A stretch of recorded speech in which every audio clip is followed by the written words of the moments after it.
오늘 함께 묵상할 말씀은 사도행전 8장 9절에서 29절까지 말씀입니다.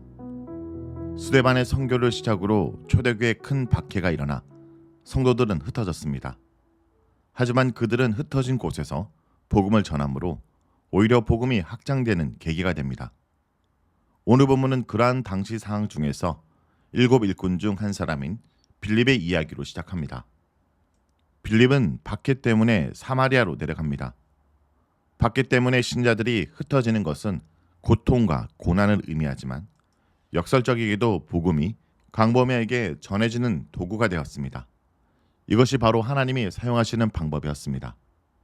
하나님은 초대교회에서 복음이 예루살렘 밖으로 곧 비유대인들에게도 전해지도록 하는데 박해라는 도구를 사용하셨습니다.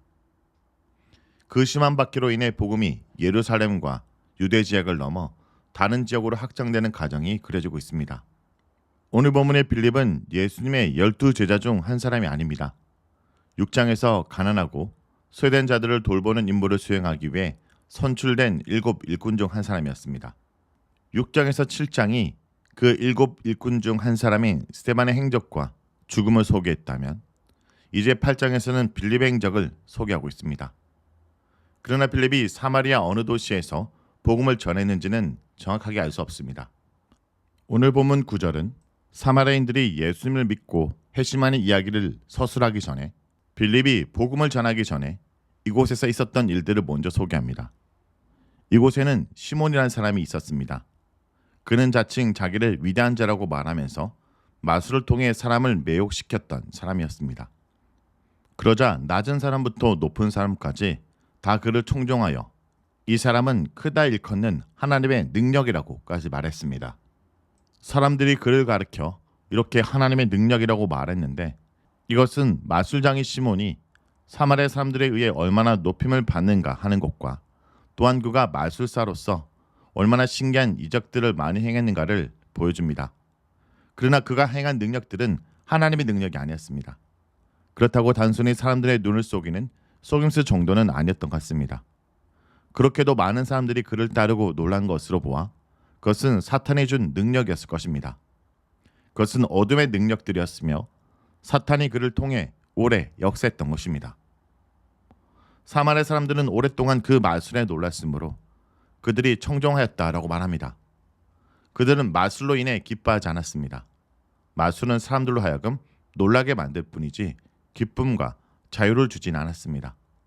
오히려 사람들로 하여금 점점 헛된 호기심에 빠져들게 만들고 이상하고 기이한 것들의 마음을 빼앗기게 하여 참 하나님과 경건에서 멀어지게 하였습니다. 바로 이 점이 성령으로 능력으로 베풀어진 이적과 사탄의 역사로 행해지는 마술의 차이입니다. 그런데 이러한 사마리아 사람들의 상태에 큰 변화가 일어납니다.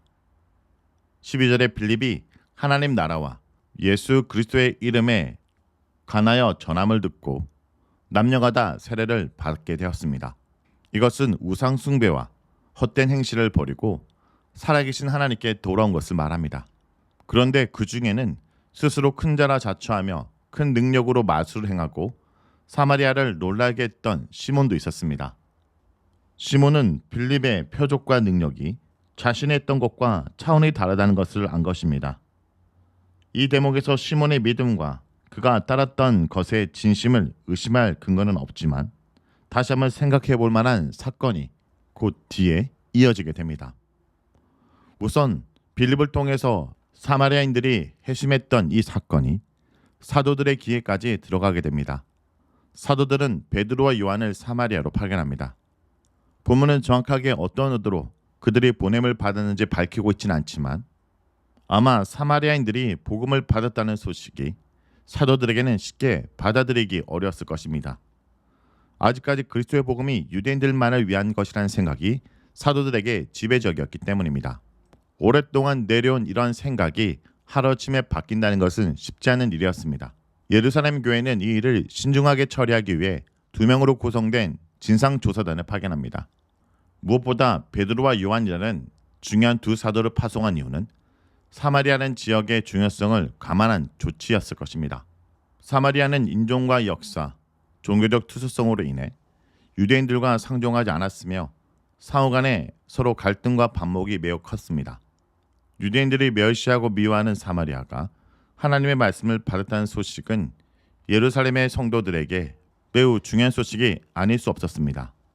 그래서 그들은 중요한 위치에 있는 베드로와 요한을 직접 파송하여 그들을 살펴보고 지도하도록 했습니다. 그러나 그들이 내려가서 보니 그들 중 아직 한 사람에게도 성령이 내리신 일이 없음을 발견합니다. 그래서 베드로와 요한은 먼저 그들을 위하여 성령 받기를 기도했습니다. 그리고 이에 두 사도가 저에게 안수하니 성령을 받는지라 라고 17절에 기록합니다. 여기서 사마리아인들이 그리스도를 영접하고 믿었지만 아직 성령을 받지 못했다는 언급은 주목할 필요가 있습니다. 왜냐하면 예루살렘 교회는 이런 일이 없었습니다.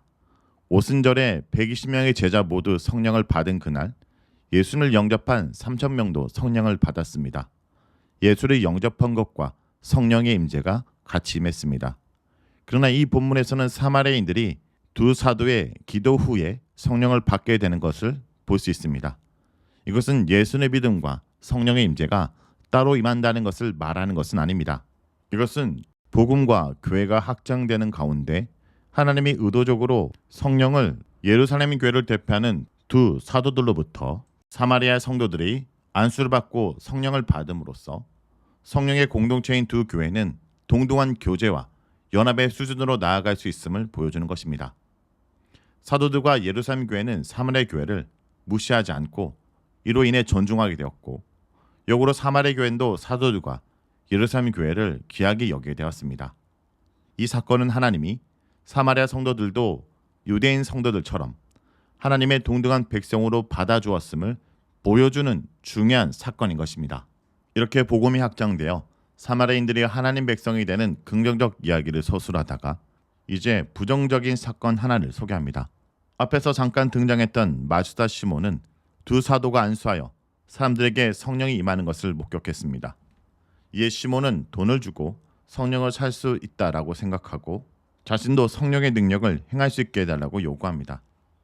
시몬은 단순히 자신도 성령 받기 원한 것이 아닙니다. 여기서 한 걸음 더 나아가 사람들에게도 성령을 줄 수 있는 강력한 능력을 갖길 원했습니다.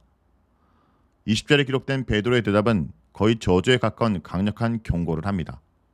돈으로 하나님의 선물을 사려고 하는 생각은 하나님과 성령을 심하게 오해한 결과입니다.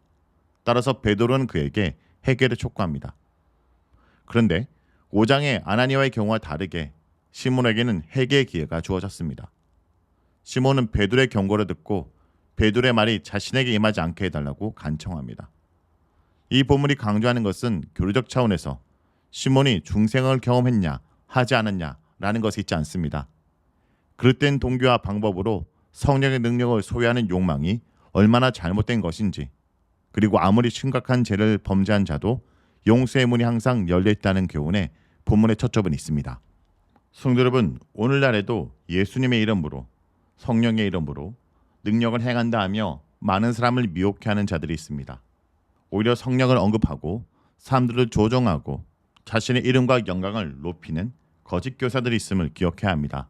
성령의 역사는 내가 드러나고 높아지며 사람들이 내게 주목하는 것이 아니라 예루살렘 교회와 사마리아 교회가 하나 되고 일치된 것처럼 하나님의 교회가 온전히 세워가는 하나됨의 역사라는 것을 잊지 않아야 할 것입니다. 말씀을 놓고 기도하겠습니다. 주님, 오늘 말씀처럼 우리가 있는 곳에 복음을 전하고 복음으로 살 때 하나님의 나라가 세워지게 하여 주시옵소서. 오늘도 성령의 사람으로 살아감으로 말미암아 내가 드러나고 내가 높아지는 것이 아니라 주의 종으로서 서로를 섬기고 인정하며 하나 되는 공동체를 세워나가도록 우리를 사용하여 주시옵소서. 예수의 이름으로 기도합니다. 아멘.